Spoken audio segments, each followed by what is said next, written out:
समीक्षा, अगं आवर लवकर, मला मतदानाला जायचंय. मी पण येणार मतदान करायला. का? का म्हणजे तुम्हाला माहित नाही? काय? इकडे या. अगं पण अहो या तरी. हा बोल.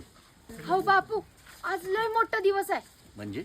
अहो आज माझं पहिलं मतदान आहे. हा, अरेच्या, विसरलोच की मी हे. पण बापू, थोडी भीती वाटतीये, हं? पण अभिमान पण आहे. बरं बाळ, मला सांग, तू नेमकं कोणत्या पक्षाला मतदान करणार? मी कुठला पक्ष बघून मतदान नाही करणार. मग?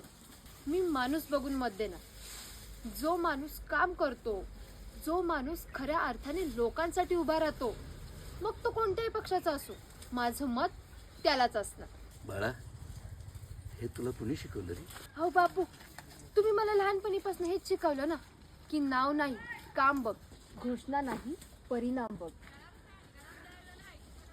आज कळलं मला बाळ, माझं खरं मतदान आज झालं.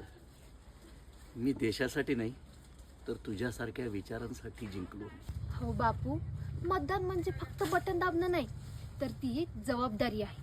आणि जबाबदारी नेहमी समजून घ्यायची असते, घाबरून नाही. असाच विचार कर बाळ. जेव्हा तुझ्यासारखी तरुण माणसं माणूस बघून मत देतात ना, तेव्हाच देश योग्य दिशेने जातो. होय बापू, आता जाऊया मतदान करायला. पक्ष बदलतात, घोषणा बदलतात, पण देश तेव्हाच बदलतो जेव्हा मत माणूस बघून दिलं जातं.